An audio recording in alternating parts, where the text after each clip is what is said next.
Matapos mailabas ang issue tungkol sa nakatenggang butas na kalsada sa Taloy Sur Tuba, Benguet, nakatanggap muli ng bagong reklamo ang news team.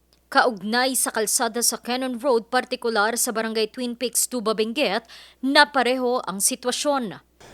Nung ulan, bigla naman na bumagsak yan. Kaya nilagyan ng DPWH ng may nakalagay doon na parang barrier para alam ng mga sasakyan na na-slide yan. Parang mag-isang taon na, ma'am.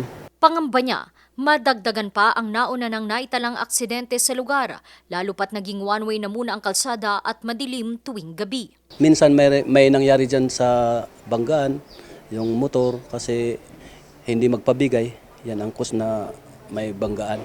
Anya, may mga bumisita namang kawani ng DPWH pero hanggang ngayon walang nasisimulang pagsasaayos. Wala pa kaming alam kung may kumuhang kontraktor na dyan na kukontratahin. Wala pa. Delikado, ma'am. Tumanggi namang magpaunlak ng interview ang Benguet 1st District Engineering Office ng DPWH na siyang may sakop dito. Pero nagpadala ng mensahe ang District Engineer sa pamamagitan ng PIO ng DPWH Cordillera Region. Nakasaad sa mensahe na ongoing pa ang procurement para sa proyekto at kakarating lang ng pondo nito ngunit kulang. Pinagkakasya lamang daw nila ang natanggap na pondo. Inaasahan daw na sa susunod na linggo may i-award na ito sa mananalong kontraktor para masimulan na ang pagsasaayos. Hindi naman sinagot ang katanungan kung magkano ang pondong inilaan para sa kalsada.